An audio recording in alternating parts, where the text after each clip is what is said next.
Welcome to the Mischief. I'm Valen, and this is Embers, Metallurgic Constructs, Part 2.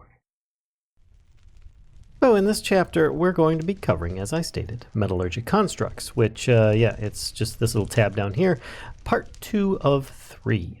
We're going to be covering the Copper Charger, Mantle Containers, Clockwork Tools, Cinder Staff, and the Blazing Ray.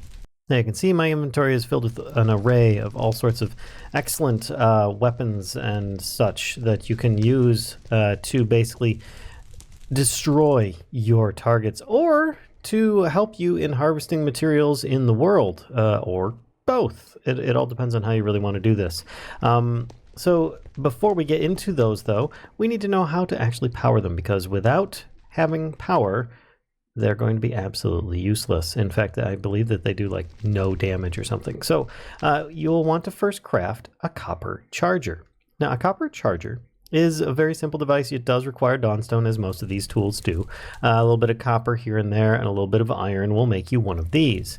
Now, if you actually allow me to grab one here, bring it out on the ground, placing it in such an area, you just need to put yourself a receptor on there, just about anywhere. You can put it on top, on the side, on the front, whatever, and it will accept Ember energy from, whatever kind of Ember energy storage device or making device you have currently, and it will store some in it. Now, what is this used for? This is basically a weapon battery pack charger, or a battery pack charger. Just think of it as battery pack charger in the form of mantle cartridges or mantle jars. Now, these here mantle jars are made with copper, iron, a little ember shard, and a little bit of glass. Now, a mantle cartridge is made in a similar fashion with a copper plate, couple iron ingots, and stuff with an ember crystal instead. Now, the difference between the two: the jar stays in your inventory. Think of it this way: you're not going to open up a bottle like a jam jar in the middle of combat or something. It's just going to stay in your inventory, and it will automatically power your tools. But as you can see here, it will store up to 2,000 ember, which can be quite a bit. You can have multiples of these in your inventory if you so desire. Or you can switch out to a mantle cartridge, which will not function in your inventory or on your hotbar. It has to be, well, I guess it will function on your hotbar. You could feasibly do this or this, switching your tools, but you basically have to be hanging on to the mantle cartridge. Think of it as an ammunition cartridge for a gun or a tool that you will have to have at the ready. So if you get those two confused, a cartridge needs to be at the ready. A jar you store in your closet. That's kind of, well, your pantry perhaps, but maybe not closet. But you get the idea. Now, with those, you can use either. I personally like the jar just because I like to have my offhand free, and I often will forget that I've got something in my offhand, or not every item in Minecraft modding world will actually function as it's intended to with that in mind. But it doesn't matter. I've got these in my inventory. Let's get out into the world and test out some of these weapons, and I will show you what they're made of. All right, out in the world, you may find all sorts of wonderful things like trees, plants, animals, who knows what. And the idea here is that I'm going to show you how some of these tools function. Now, any of these tools and weapons, if used as a weapon while powered, remember they have to be powered in one way or another. I'm actually going to put a cartridge in my offhand just for reference point here. Will do some kind of burning damage to creatures or entities. In the case of the Blazing Ray, this one here is kind of like a little laser rifle in a way. Dawnstone plates, ingots, stick, iron ingot, and an ember shard will make this for you. Now, it works really good even at very long distances. In fact, let me move back rather far here. And you can charge it back like a bow, and then you can release on your target. There you go. Now, it's not exact. It's got some degree of inaccuracy, as you saw there. But otherwise, you hit your target, you set them on fire for a moment, and they may potentially die depending on the damage that you do. It's not an exact amount of damage, but it is a pretty decent amount, especially for how often you can keep refiring this. But then again, each time you fire it, it will use some of your ember energy stored in your cartridge or jar that you have on your person.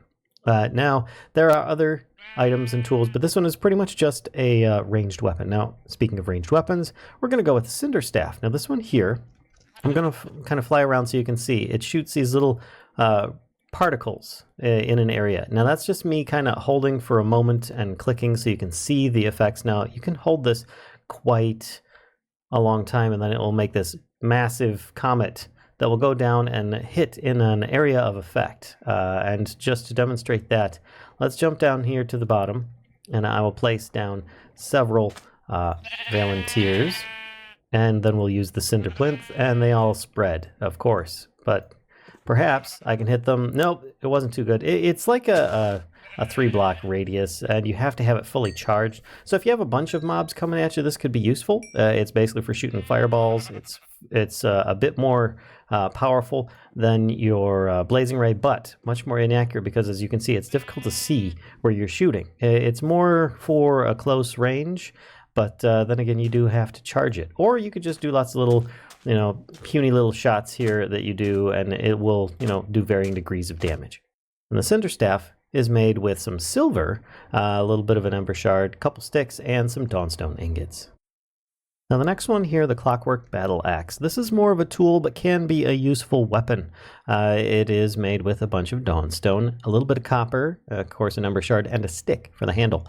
Now if you find yourself in amongst trees, there's kind of a shrub here. Let me see if I can find something a little bit bigger to demonstrate with.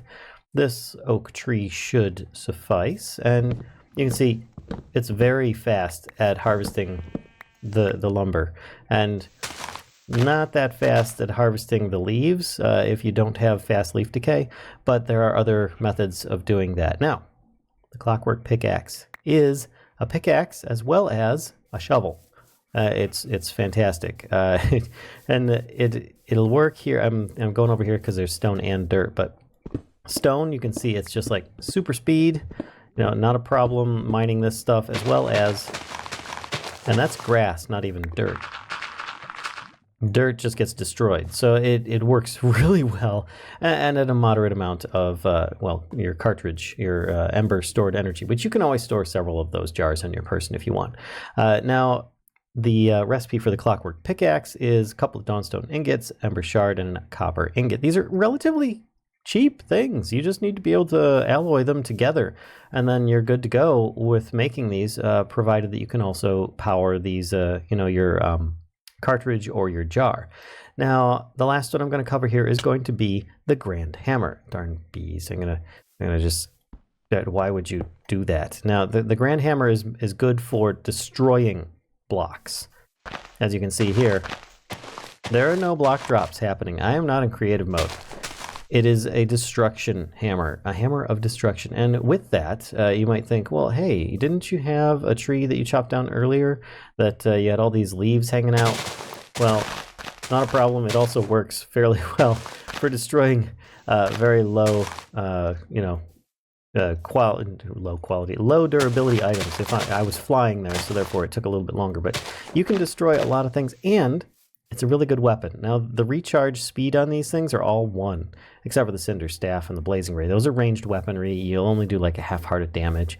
And any creatures that you attack with these, for instance, the Grand Hammer hits him, will do quite a bit of damage. You can see it's 11 half hearts here, which is really good.